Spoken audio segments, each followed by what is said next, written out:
58 minutes, une émission proposée et animée par Lionel Chalex.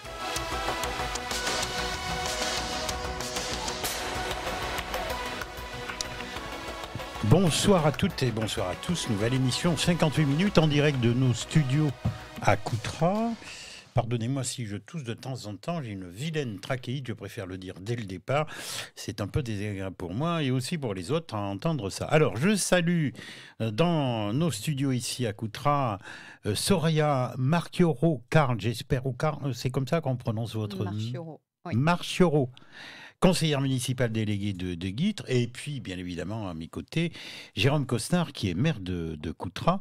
Vous venez ici nous présenter et nous parler de ces prochaines élections qui vont avoir lieu au mois de juin pour le département. Absolument. Vous aviez... D'abord, merci beaucoup, l'équipe de CLC et Lionel, de nous inviter. Vous aviez nous avez fait l'honneur, la dernière fois que vous êtes venu, annoncer votre candidature au départemental. Pas du tout. Pas du tout. Non, non, c'est vous, Lionel, qui m'avez forcé à dire que je partais... Sous la menace, bien sûr. Sous la menace. Et je suis vraiment désolé de resituer un peu les choses. On commence bien, Lionel. Bon, alors écoutez, mais enfin là, vous êtes accompagné par une conseillère municipale déléguée de Guîtres. Ça fait longtemps que vous êtes élu Depuis le mois de mars. C'est votre première mars 2020, élection. c'est le premier mandat. Qu'est-ce qui vous a donné une envie de rentrer dans cette vie active, entre guillemets, que celle d'un élu? Oui, la situation de ma commune, un projet que l'on m'a présenté. Et l'idée que, effectivement, par l'action publique, la situation pourrait changer pour ma commune. Vous êtes conseillère dans l'opposition, je crois. Non, dans la majorité. Dans la majorité. Guîtres, pardonnez-moi, j'ai de mauvais renseignements ou j'ai mal interprété les choses. Alors vous, monsieur le maire, on ne va plus vous présenter puisque vous avez été réélu avec brio aux dernières élections municipales de 2020. Ça passe vite, hein. Oui, ça passe vite, c'est incroyable, incroyable. Vous êtes venu nous parler de cette candidature et ma première question, ça serait à tous les deux. Honneur aux dames peut-être, pourquoi cette candidature au département? Alors, la candidature individuelle au département? Oui. Individuelle, la rencontre, non, mais échange, discussion avec Jérôme. Oui. Discussion sur sa vision. Vous comprendrez, pardon, je vous coupe, vous comprendrez qu'un engagement sur une commune et pour un département, pour un canton, c'est quand même assez différent. Absolument, Bravo. Mais quand on a effectivement échangé avec Jérôme, on s'est retrouvé sur la situation du territoire au-delà de nos communes, du territoire sur lequel on vit. Et ce sentiment, ce constat partagé, que nous habitons un très beau département, mais que notre territoire n'en est pas forcément représentatif dans la considération qu'on a pour lui et pour ses habitants. Et avec cette idée qu'il y a des actions à mener pour lui donner beaucoup plus d'attractivité et améliorer le cadre de vie de chacun. Jérôme Costard. Oui, alors effectivement, on s'est retrouvé avec Soraya sur un constat d'une situation d'une collectivité, d'un canton, tant pour moi, où on a cette impression sur ce département de la Gironde, on a un peu cette impression de vivre un petit peu avec une Gironde à 3 vitesses. Je m'explique. On a une métropole qui est plutôt riche, il faut le reconnaître, avec aussi une côte, un bassin où on a des équipements qui est plutôt riche, et un nord libournais, un département du nord libournais où on a cette sensation en réalité que nous sommes éloignés de tout. Nous sommes éloignés de toutes les politiques. On aura peut-être sûrement l'occasion d'en parler tout à l'heure, mais la désertification médicale est un sujet extrêmement important. La fracture numérique est un sujet extrêmement important. Donc au-delà des politiques, de ce constat que nous faisions avec Soraya, où on a cette impression que cette solidarité qu'on pourrait attendre du département n'est pas présente, on a aussi, je le pense, forcièrement, un manque de représentation, en tout cas des conseillers ou de la conseillère départementale sortante sur notre territoire qui, à mon sens, ne défend pas correctement les projets de l'ensemble des communes. On pourrait en parler. Hein.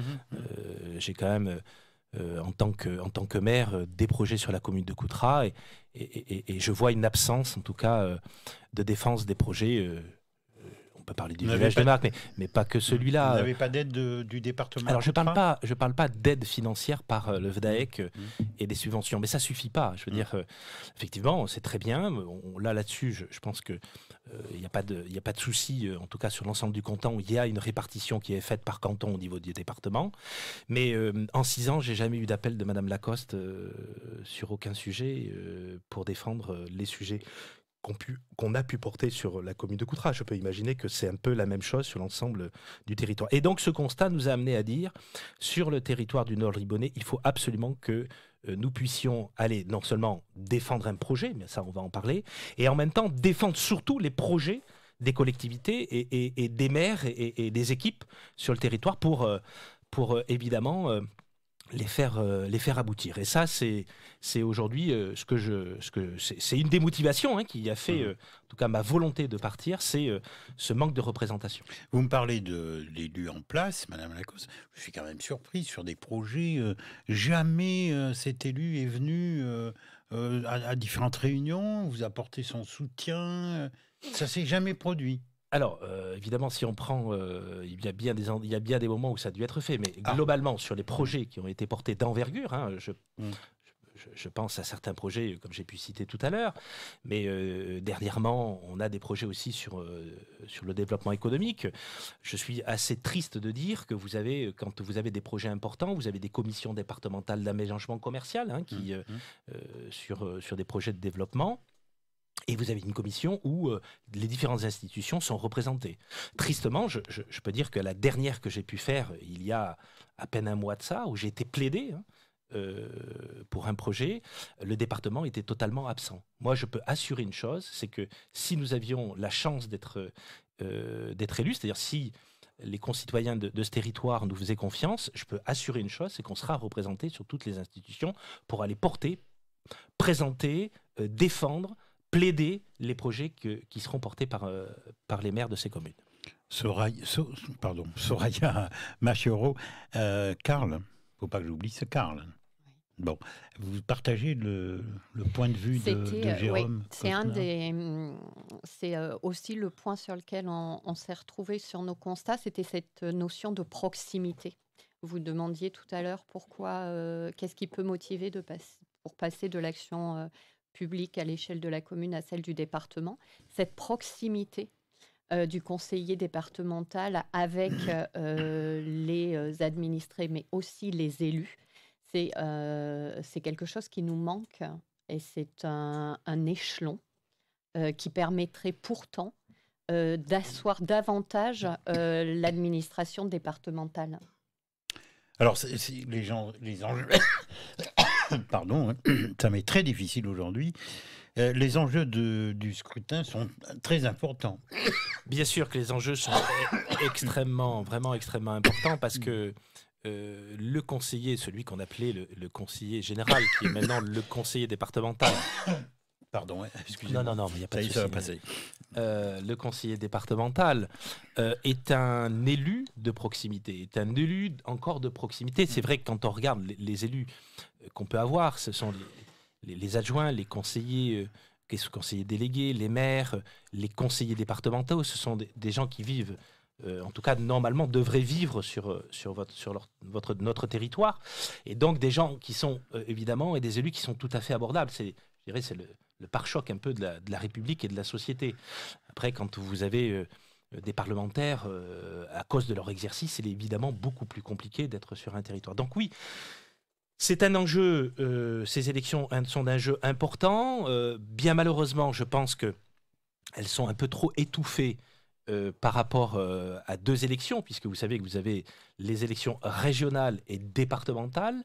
Aujourd'hui, un peu tristement, j'ai pas l'impression qu'on parle beaucoup des départements, et pourtant, les départementales sont un enjeu extrêmement fort pour l'ensemble C'est vrai qu'on des entend concitoyens. souvent parler de la région, mais du département... On n'entend pas ça parler passe de au ces élections. second Je dirais que sur les grands médias, malheureusement, on vous parle de sécurité, sécurité, sécurité, sécurité, sécurité, sécurité à longueur de journée. Et immigration aussi. D'immigration, évidemment, puisque évidemment ça rentre dedans. On vous parle comme si un petit peu on voulait vous faire des élections pré-présidentielles. Mais attention, ne nous trompons pas, ce ne sont pas ces élections-là. Les départements et les départementales, ce sont des élections qui sont des élections d'élus de proximité.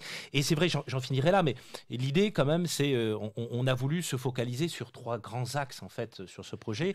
C'est renforcer, comme je l'ai dit, la proximité avec qui? Avec évidemment les élus, qui sont les maires et les équipes municipales en place, les citoyens, et l'ensemble des acteurs du territoire. C'est aussi développer, vous l'avez compris, mais ça on le fera un petit peu plus, l'attractivité du Nord Libournais. Et puis surtout, et ça c'est un point important, je pense que ça doit être dans l'ADN du département, c'est pour ça que je reproche, et je trouve qu'on a un département avec 3 vitesses, c'est rétablir en fait l'égalité, et l'égalité des chances et la solidarité. Bon, alors, on parlait des élections du département. Moi, je pense que ça a quand même un petit peu moins d'importance qu'à une certaine époque. Et que le département, je parle pour le citoyen, le citoyenne qui suit pas obligatoirement toutes les élections à la lettre, région, département, et même après dans le fonctionnement du département, le département fait quoi, par rapport à quoi, etc. Si on faisait un micro-trottoir, je pense que nous serions très déçus. Et pourtant, les compétences du département sont liées à notre cadre de vie quasi quotidien. Oui, mais vous dites ça parce C'est que la- vous êtes dedans, vous êtes spécialiste presque. Hein. Alors Mais- on peut le redire et l'expliquer, mais probablement aussi, et on revient sur ce que disait Jérôme tout à l'heure, le manque de proximité de nos élus avec les administrés fait qu'on perd cette vue de ce que sont les compétences du département. C'est nos jeunes, c'est les plus fragiles parmi les enfants et les familles, ce sont les personnes âgées, les personnes handicapées, c'est les transports, C'est le collège. c'est la solidarité, c'est l'emploi local. Concrètement, c'est vraiment le cadre de vie, c'est la protection. Là, alors si à l'échelle nationale, on peut parler de sécurité, avant de parler de sécurité, on peut parler de protection. Le département, il est là, protéger notre santé, protéger nos jeunes, protéger nos seniors, protéger notre environnement. Cette protection, elle est dans ce rôle-là. Pour ça, il faut des conseillers départementaux qui soient, comme le disait Jérôme, présents du début du mandat jusqu'à la fin du mandat. Votre explication est excellente. Non, c'est vrai, non, je dis pas ça pour vous faire plaisir, hein, mais Alors c'est excellent. après, enfin en tout cas, merci pour l'explication, Soria. C'est vrai que je suis d'accord avec toi. Probablement que les gens ont une difficulté à savoir quelles sont les compétences de ces différentes institutions. Après, la question qu'on peut se poser, c'est qu'effectivement, il y a quelque temps de ça qu'on appelait le conseiller général, mais ici, qui on a connu sur ce canton comme conseillers généraux, je dirais, des figures. C'est Pierre Barrault, c'est avant Jean-Élian Jambon. On savait qui étaient nos conseillers généraux. Mais pourquoi? Parce qu'ils vivaient sur le territoire, parce qu'ils étaient impliqués dans la vie au quotidien de ces communes. Et ça, je pense que c'est très important pour rejoindre ce que disait Soraya. Et il y a un autre point aussi, je finirai par là. Je crois que globalement, la politique fatigue les citoyens. Et donc, il y a un désintéressement de la vie politique, parce qu'il y a un désintéressement et un désenchantement, en réalité, des engagements politiques. C'est parce que les gens ont envie de croire, et puis ils sont déçus. Donc, au fur et à mesure du temps, c'est ce qui fait que, évidemment, on peut se retrouver quelquefois à avoir des votes de rejet, d'ailleurs, politiquement. Mais là, c'est ce que vous demandiez tout à l'heure sur quoi on s'était retrouvé avec Jérôme. Jérôme parle de désenchantement pour la politique. Moi, au terme politique, je préfère celui d'action publique. Et dans les discussions qu'on a eues avec Jérôme, vous le savez, voilà, c'est le maire de Coutras depuis plusieurs années, c'est la notion d'action, la notion de projet et de réalisation, avant toute question de simplement politique. Ce qui intéresse nos administrés, c'est l'action. L'action, les projets que l'on va pouvoir porter, soutenir, et les actions qui font avancer leur vie quotidienne, au-delà de simplement représenter une politique. Alors, on va en venir au projet. On s'accorde encore 5 petites minutes avant de faire une première pause. Les projets, les mesures phares, voilà, pour il y en a cette plusieurs, élection il y en a beaucoup, cantonale. mais comme on était sur la proximité, j'ai envie de parler de deux sujets très très importants qu'on veut essayer à l'échelle du canton. J'ai eu l'occasion de mettre 2 organes sur la commune de Coutras qui fonctionnent très très bien. C'est le conseil municipal des jeunes et un conseil des sages. C'est redoutable, efficace, et ça donne en si, je dirais à la fois, il y a une forme pédagogique, éducative, pour ce qui est des enfants, c'est-à-dire connaître en fait comment fonctionne notre démocratie et voir que par des actions et par un engagement, on peut faire. Et puis aussi, ce qui est important, c'est d'avoir, je dirais, d'avoir des personnalités qui ont un certain vécu et qui peuvent faire avancer, voire avoir une réflexion sur l'engagement politique ou l'engagement public, comme on veut, sur notre territoire. Et donc, on souhaite 2 actions de proximité très fortes, mettre en place, faire la création, ça sera nouveau, d'un conseil cantonal des jeunes et la création d'un conseil cantonal des sages à l'échelle du canton. D'accord, mais pas à l'image du conseil municipal, c'est pas tout à fait pareil. Non, je parle pas... Je parle pas d'un conseil municipal, c'est cantonal, à l'échelle du canton. J'ai bien compris. C'est-à-dire qu'on peut très bien... Vous prendrez et pourquoi un candidat dans chaque commune ou... Non, mais c'est probablement... On va faire d'abord un appel à candidature. On parlait des compétences du département tout à l'heure, dont vous disiez effectivement il peut y avoir une méconnaissance de la part des citoyens. Quand on donne...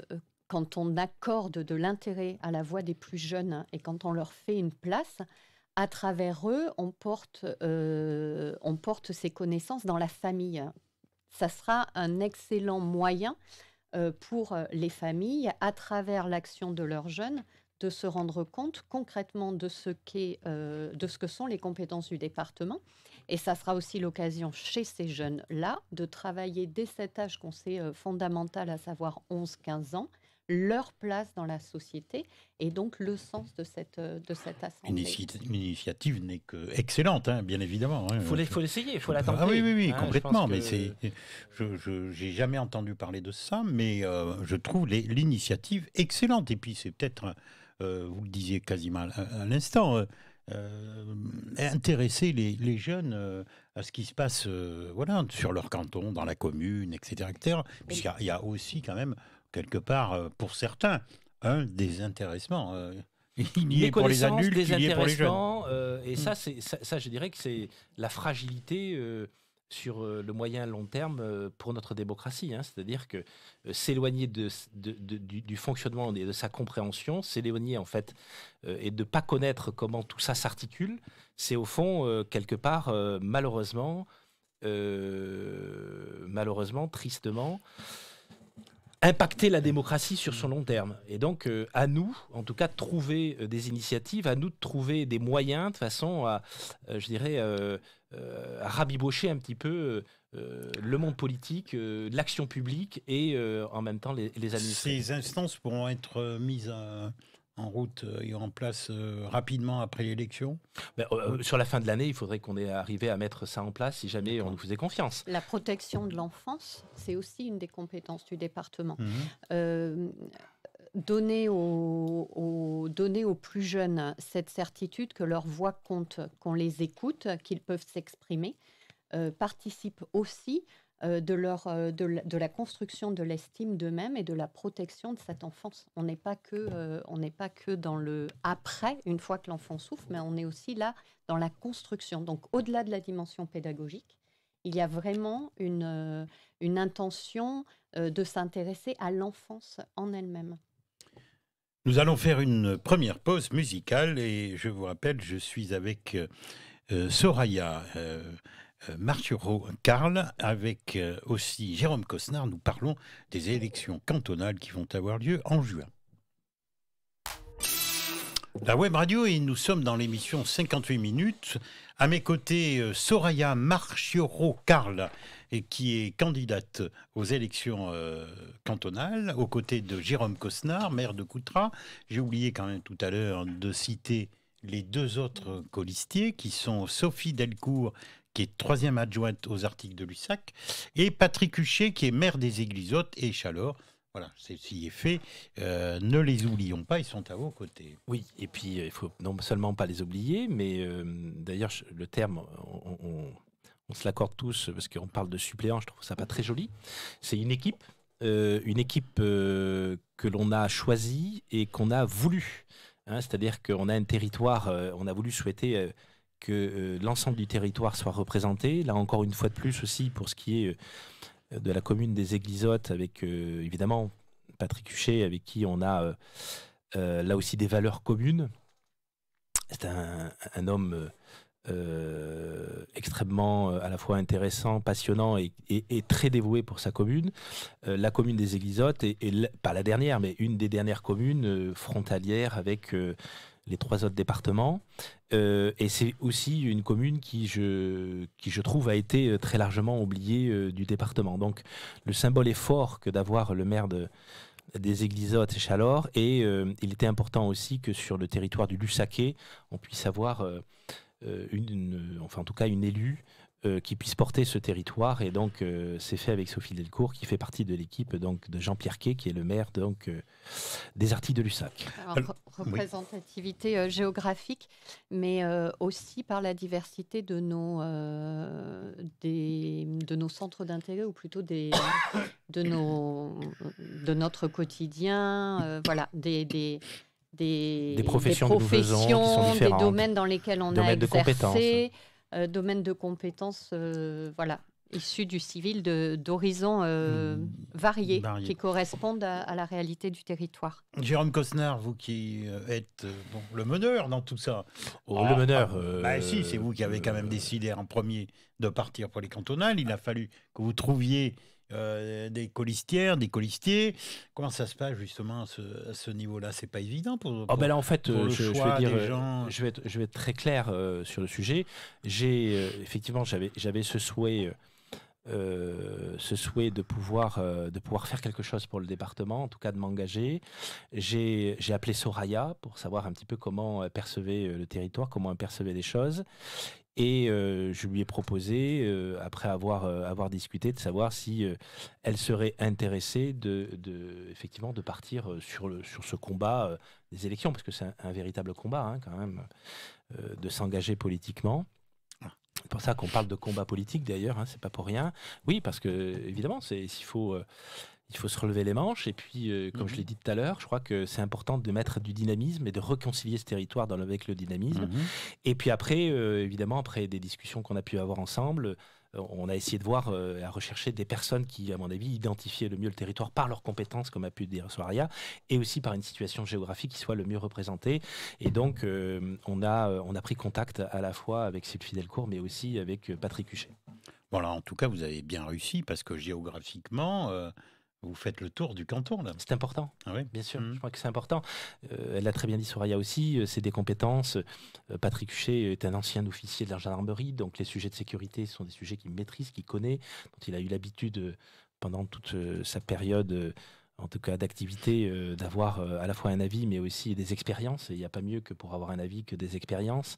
Pour ce qui concerne les sujets de l'éducation, on a la chance d'avoir l'expertise de Soraya, qui est quand même... qui a fait un choix, hein, je crois que tu pourras d'ailleurs l'expliquer, d'être institutrice dans une commune du canton. Une petite commune, c'est un choix personnel.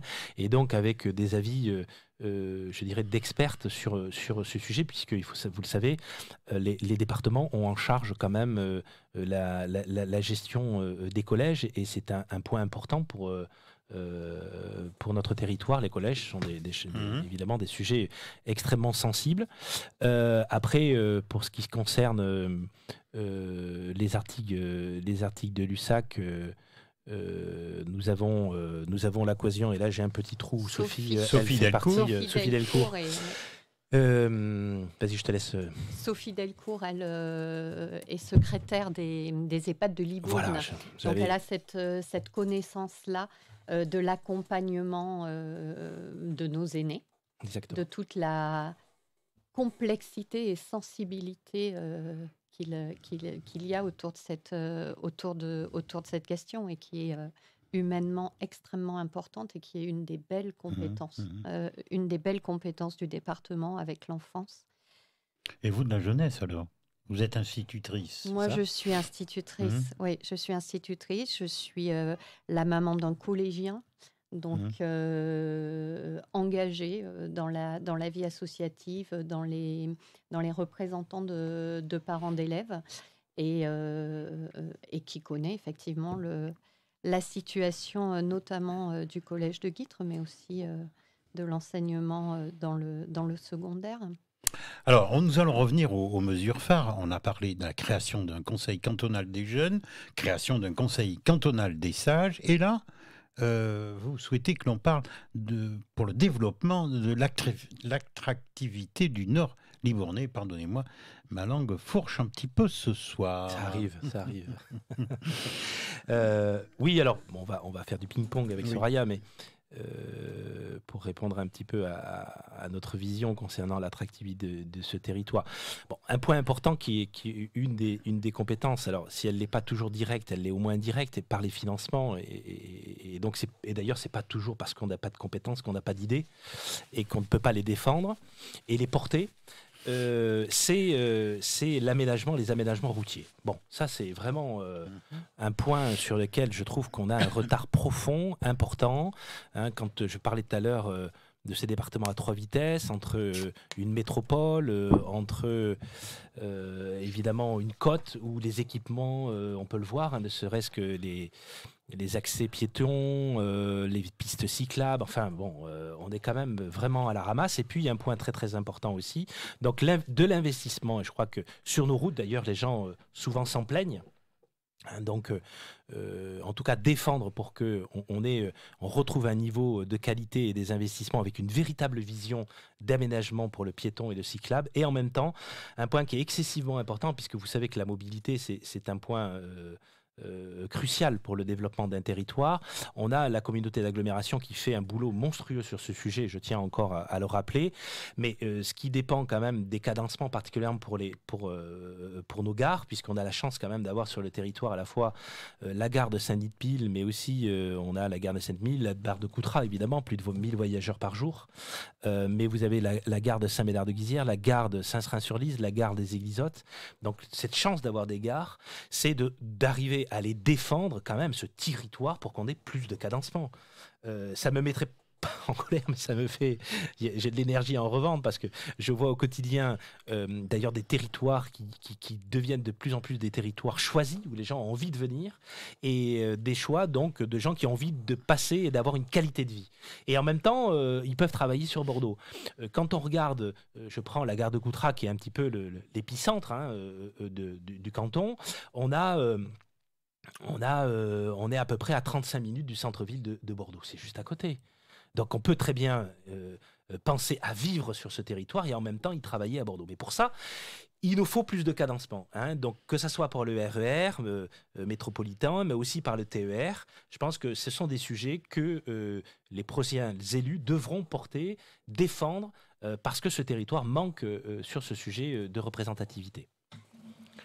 Quelques mots pour rajouter à ce que vient de dire Jérôme Cosnard. Je crois que Jérôme parle très bien à la fois, de l'emploi local, à la fois de la mobilité. En l'occurrence, là, on revient à ce qu'on disait tout à l'heure au sujet des spécificités de notre territoire, parfois oubliées, mais la mobilité est une question fondamentale pour chacun d'entre nous, que ce soit professionnellement, mais aussi dans nos vies privées et pour nos enfants.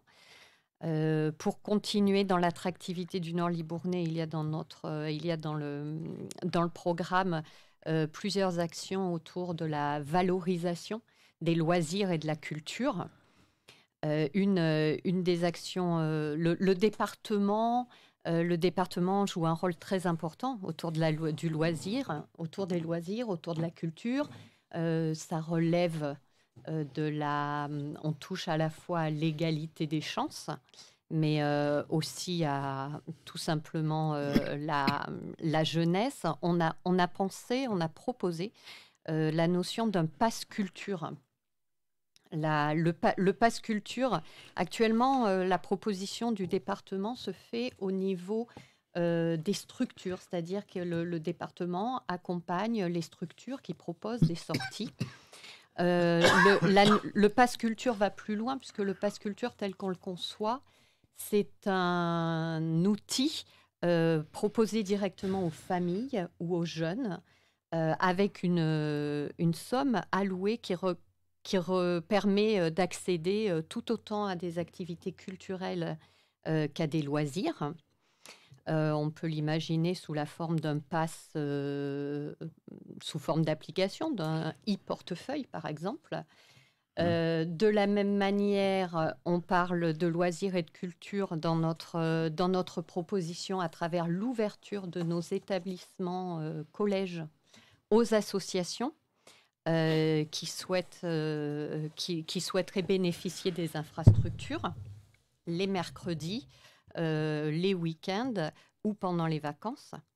L'autre proposition, elle est globalement de soutien à la politique loisirs et sportive. Les deux. Voilà, loisirs et sport à travers ce pass culture et cette ouverture des établissements. Autre chose, la mise en service d'un médicobus. Alors ça, je trouve ça assez original et sûrement fort intéressant. L'idée est excellente en tout cas. Alors en fait, cette idée, elle est venue premièrement déjà d'une expérience, puisque rappelez-vous, sur Coutras, nous avons mis le premier centre hospitalo-communal du territoire. C'est une expérience qui nous a demandé beaucoup d'énergie. C'est aussi, c'est un petit peu ce que j'ai pu avoir l'occasion de voir sur d'autres départements, ce qu'ils ont été capables de faire. Et puis c'est aussi, malheureusement, cette expérience qu'on a pu avoir tout dernièrement, c'est-à-dire cette crise sanitaire où à la fois la communauté d'agglomération a mis en place un outil extraordinaire qui est le Vaxibus, c'est-à-dire ce car qui du coup va sur les territoires les plus fragiles et les communes les plus petites où les gens ont le plus de difficultés à la mobilité pour aller leur proposer la possibilité de se faire vacciner. Et j'ai eu l'occasion de voir, particulièrement c'est dans la Drôme d'ailleurs, c'est comme ça qu'ils l'appellent, le médicobus, des départements qui ont pris le sujet à bras-de-corps, qui est la problématique de la désertification médicale. Là, si la compétence et la solidarité est vraiment la compétence du département, mais que fait le département sur ces sujets ? Nous, collectivités, alors la commune de Coutras, à son échelle, a essayé de faire quelque chose. Mais c'est quand même très compliqué. Je veux dire, ce sont des compétences normalement régaliennes. Et donc, je ne comprends pas que sur des territoires comme les nôtres, où on est dans une situation, je vous le dis, dramatique, puisque nous avons des médecins qui vont partir à la retraite, nous n'avons plus du tout de spécialistes sur le territoire. Sur la commune de Coutras, où on perd dernièrement encore... c'est un cardiologue. Nous avons perdu, il n'y a pas très longtemps de ça, le dernier dermatologue. On a perdu, je ne sais plus quelle spécialité encore, mais en fait, on a quasiment plus de spécialité sur la commune de Coutras. Ce qui veut dire que, en fait, sur la commune de Coutras, on draine qui ? On draine des gens qui arrivent, évidemment, d'autres départements. Et ces gens-là n'iront pas se faire soigner. C'est ça la situation. C'est qu'en fait, on va se retrouver de plus en plus avec des gens, pour des raisons diverses d'ailleurs, et des facteurs divers. Ce sont souvent des problèmes de mobilité, des personnes qui vieillissent de plus en plus, qui n'ont même plus la capacité de se déplacer. Et qui ont peur aussi d'ailleurs de se déplacer, parce qu'on a cette réalité. Et on s'est aperçu, et moi j'ai vu quelque chose, c'est-à-dire dans cette crise sanitaire, on s'est aperçu que nous avions des personnalités et des personnes qui au-delà des actions politiques qu'on pouvait en mettre en place sur la mobilité. C'est-à-dire, franchement, sur le territoire, on n'a pas grand-chose à dire parce que nous avons, vous l'avez vu, sur la communauté d'agglomération, des cars qui drainent un petit peu toutes les communes. Nous avons là, dernièrement, la Coutradette qui a été mise en place sur le centre-ville. Nous avons la chance d'avoir une gare. Donc, nous avons le déplacement PMR. Donc, vous pouvez appeler directement la Cali. On vient et on se déplace vous chercher. Donc, entre nous, sincèrement, franchement, on est plutôt bien lotis avec des véritables politiques. Mais ça n'empêche que vous laissez encore beaucoup de monde sur le bord de la route. Et ce qui a été mis en place, ce Midicobus, c'est-à-dire, en fait, c'est quoi? C'est un car qui va directement dans les communes les plus fragiles, celles qui sont les plus isolées, pour aller proposer, évidemment, un service de médecine générale. Je dis ça, c'est révolutionnaire. Et clairement, quand on est sur un territoire comme le nôtre, un département comme le nôtre, quand on le connaît bien, on voit bien la difficulté qu'on peut avoir avec ces problématiques de désertification médicale. Il faut que le département de la Gironde rejoue son jeu, et pas plutôt son jeu, sa compétence la plus forte, qui est la solidarité. Pour la vaccination, on a bien vu que c'était la proposition de la Cali, de la communauté d'agglomération, qui a répondu à un besoin, puisque c'était difficile pour certains administrés, certains de nos concitoyens.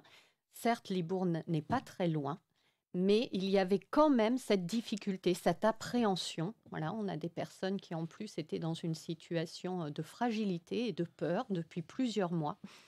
Et la proposition qui a répondu à ces craintes et qui a permis cette vaccination, c'est celle du Calibus et c'est celle de la vaccination par les Vaccibus qui sont venus jusque dans nos communes.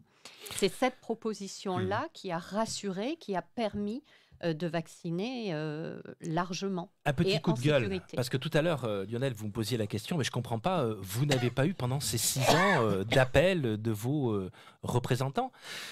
La situation qu'on a pu connaître l'année dernière, quand on a eu au mois de mars, au mois d'avril, ces confinements et qu'on découvrait un petit peu ce virus. 0 appel de nos représentants. J'ai pas eu un appel.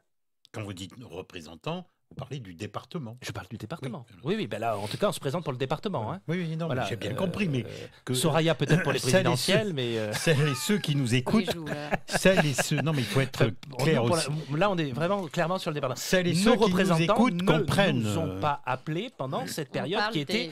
Alors, je ne sais pas, peut-être que les autres maires ont été appelés. Moi, je n'ai pas été appelé, et je trouve que là, heureusement que nous avions à la fois toute l'énergie de la commune, mais aussi toute l'énergie de notre communauté d'agglomération pour mettre en place, en tout cas d'essayer de mettre en place une solidarité, mais aussi, on le sait, des masques qu'on a pu distribuer, mais aussi dans les écoles, on a essayé de mettre en place des protections, tout un tas de politiques qui ont été mises en œuvre, le vaccin. Mais où est le département? Moi, je peux vous dire une chose. Sincèrement, si jamais on se retrouve dans cette situation-là, je décrocherai mon téléphone pour demander au maire: est-ce que vous avez besoin de quelque chose? Est-ce qu'on peut vous aider quelque part? Ça semble évident. C'est l'échelon qui prend son sens juste au-dessus de la municipalité. Vous parliez tout à l'heure de crise sanitaire. Il n'y a pas que le Covid, parce qu'on sort le Covid, nous sommes quand même dans un moment de crise sanitaire. Quand on veut un rendez-vous, on en parle, nous, ici, dans l'émission Libre Santé. Quand on veut un rendez-vous avec un cardiologue, c'est 3 mois, 6 mois d'attente. Un dentiste, alors là, n'en parlons pas. J'ai un exemple tout proche de moi. Il y a là, même pas le week-end. Enfin, ça a été l'enfer. Mais la liste est longue. On peut y aller, là. Médecin, c'est pareil. Pour avoir un médecin aujourd'hui, ceux qui n'en ont pas, très difficile. Très difficile. C'est ça, pour moi, la crise sanitaire. Les hôpitaux, alors là, n'en parlons même pas. Je suis d'accord. Non, mais là, votre intervention est tout à fait exacte. C'est pour ça que je reprends des idées que j'ai trouvées vraiment extrêmement bonnes sur d'autres départements. J'ai perdu le nom du département, mais je n'ai pas perdu l'idée. 40 médecins ont été employés par le département pour être redéployés sur le territoire du département. C'est ce qu'il nous faut. C'est ce qu'il faut. Si on veut que le département ait un sens, si on veut que le département, en tout cas, représente quelque chose pour nos concitoyens, il faut absolument que ces compétences de solidarité soient là. Alors, soyons francs entre nous. Medicobus, excellent, moi je trouve l'idée excellente. Est-ce qu'il ne risque pas quand même d'y avoir quelques difficultés pour le recrutement de médecins, de spécialistes, etc. Bah, à l'échelle d'un département, écoutez-moi, il y a des départements, comme je vous l'ai dit tout à l'heure, à l'instant, qui ont pu embaucher 40 médecins. Mhm. Donc je peux imaginer qu'à l'échelle des départements, on ait quand même la capacité de pouvoir employer des médecins. Hein. Je pense qu'à mon avis, en tout cas, il n'y a pas de raison qu'il n'y ait pas de médecins qui ne soient pas favorables, en tout cas, à ce type Et est-ce qu'un d'action et qui ont envie de travailler pour le département. un médicobus pour le département, est-ce que c'est pas un peu juste, quoi? Bah, alors, en tout cas, à l'échelle, nous, de ce que nous avons pu, en tout cas, et l'idée que nous avons envie d'apporter, Mhm. c'est évidemment de travailler sur un médicopus. Est-ce qu'il en faut 1, 2, 3, 4 à l'échelle du département?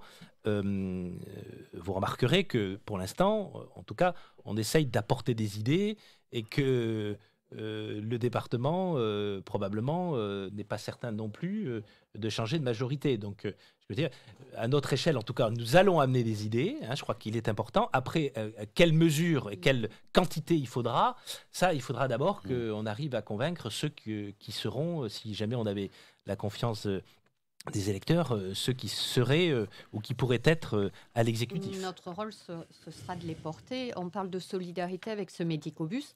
On rejoint aussi un des axes importants qui est l'égalité des chances, parce que c'est un véritable problème pour les enfants et pour les plus jeunes, cette absence de suivi médical et cet accès au suivi médical.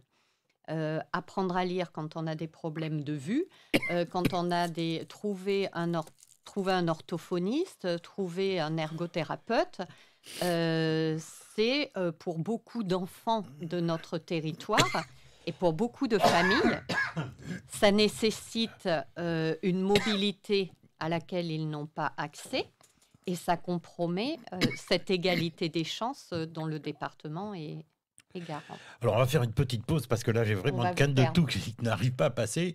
C'était pas prévu, mais on se retrouve là dans quelques minutes. Pardon.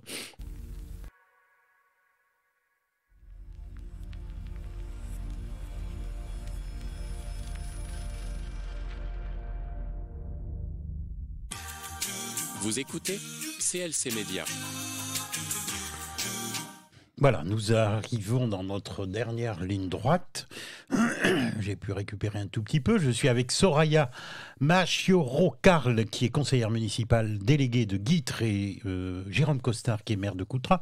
Tous les deux, bien sûr, candidats aux prochaines élections cantonales. Nous allons parler d'un sujet. Alors là, vous me tendez une perche énorme.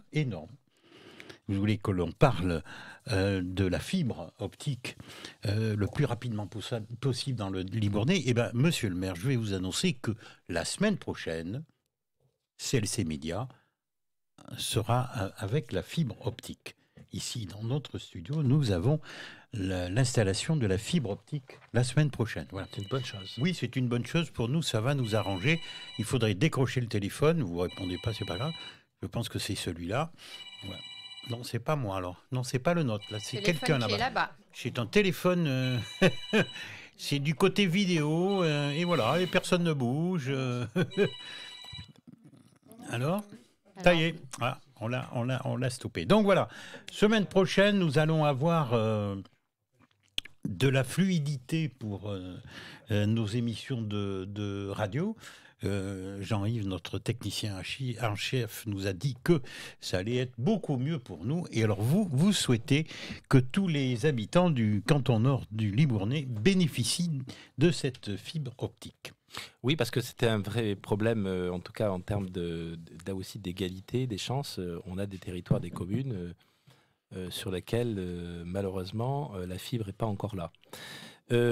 Alors, globalement, quand même, les investissements qui ont été faits sur les départements, ça, il faut reconnaître, il y a une véritable volonté à ce que tout le monde puisse être relié à la fibre. Je ne vais pas dire de bêtises, mais je crois que c'est fin 2025, ou mars 2025, pardon. L'ensemble du département et l'ensemble des communes devraient être fibrés. Mais ce que je regrette un petit peu, c'est que probablement, quand même, qu'on a oublié que les territoires et les communes qui sont le plus en difficulté vis-à-vis de la connexion Internet, ce sont souvent les territoires ruraux. et que, au fond, les communes qui sont les mieux loties en termes de connexion, c'est celles qui ont été faites en premier. Bon. Voilà, c'est un peu ce que je regrette, et je crois que là, maintenant, en 2021, moi, l'horizon de 2025, ça me paraît encore loin. Et en tout cas, je sais que pour ma part, je plaiderai vraiment à ce qu'on mette beaucoup d'efficacité et beaucoup d'énergie à ce qu'on puisse déployer le plus vite, je dis le plus vite possible, cette fibre, qui est une situation aujourd'hui qui pose de réelles difficultés quand on voit comment en fait notre société se numérise de plus en plus avec des vraies fractures. La fracture numérique, c'est à la fois la capacité à pouvoir se connecter, mais la capacité au moins aussi à utiliser les outils. Donc ce sont deux sujets qui sont très très importants. On a souhaité aller plus loin dans notre programme que ce constat de la fracture numérique qui est une réalité. Dire effectivement que maintenant le numérique ne prend pas seulement une part importante, mais est devenu quasiment systématique dans notre quotidien. On a souhaité et on portera le développement de la médiation des usages numériques. Parce que le numérique fait partie de notre vie, les accessoires numériques font partie de notre vie. Maintenant, savoir les utiliser pleinement dans tout leur potentiel, c'est véritablement l'enjeu, puisque là, on touche encore une fois à l'égalité des chances. Je repense à la période de confinement et à l'utilisation qui a été nécessaire dans les familles en télétravail, mais aussi pour nos plus jeunes de l'outil numérique. Savoir utiliser pleinement l'outil numérique était indispensable à ce moment-là. On a aussi noté dans notre programme le souhait de voir mis en place un collégien, un ordinateur portable. On l'a vu, c'est compliqué quand on a 1, 2 ou 3 enfants. Pendant le confinement, ça a été très compliqué de faire que chacun puisse accéder à son pronote, à son travail. Maintenant, terminée, alors cette période est, nous l'espérons, derrière nous. Pourtant, on a bien vu qu'après ce confinement, l'utilisation du numérique s'est vraiment installée dans les établissements scolaires et donc dans les familles.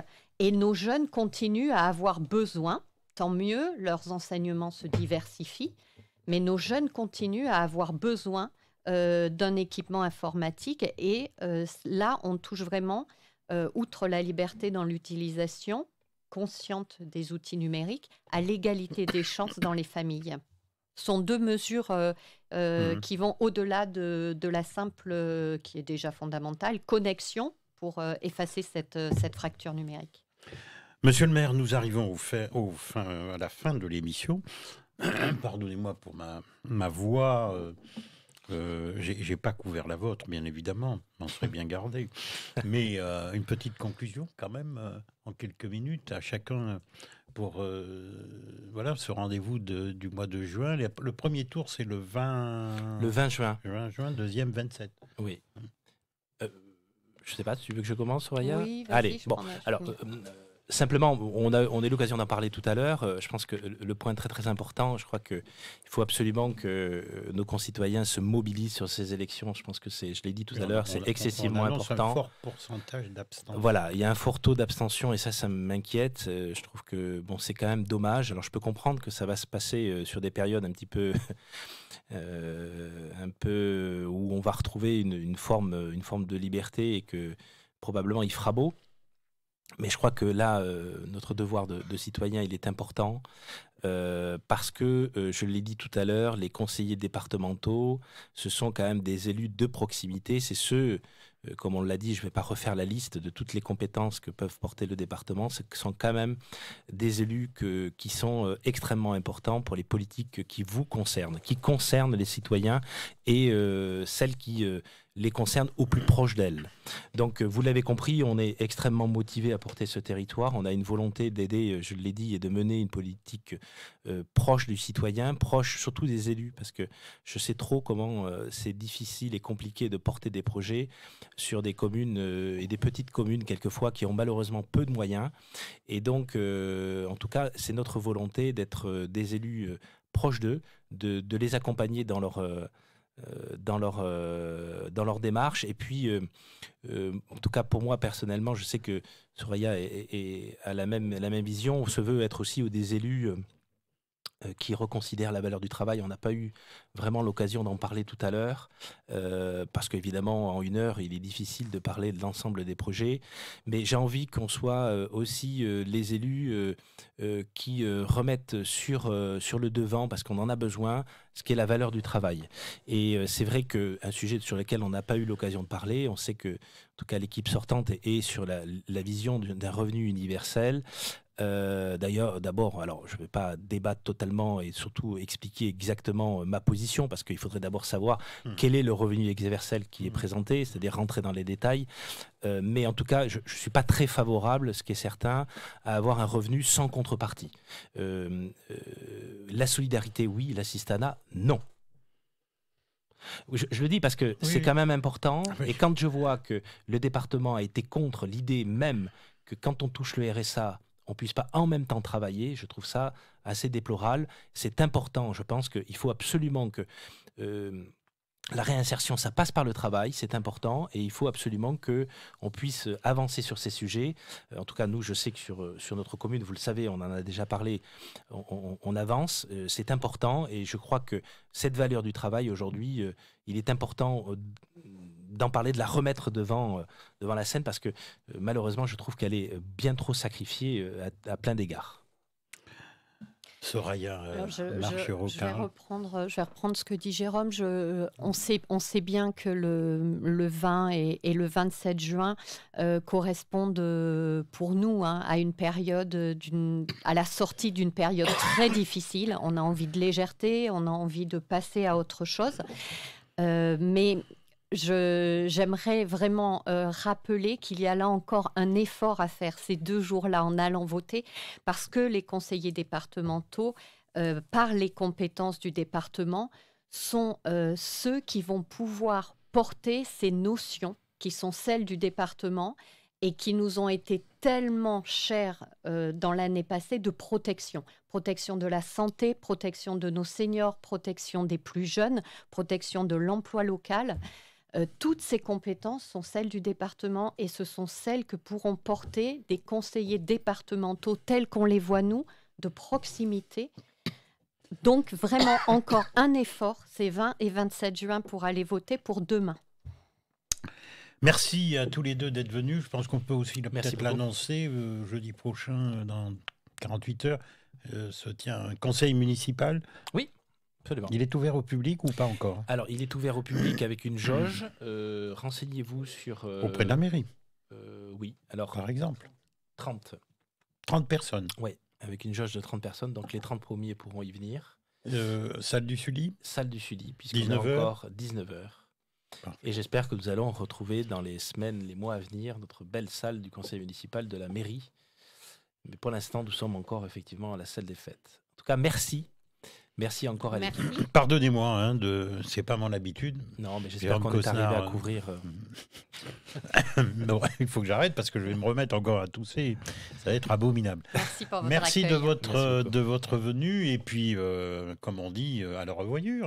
Oui. Voilà, pour nous parler plaisir, à nouveau de vos projets. Si vous nous invitez, on revient. Sans problème. Merci à Lucas qui était à la technique. Merci à Bernard qui était à la caméra 2. On a ce luxe ce soir. Et Gérard Pommier qui était à la caméra numéro 1.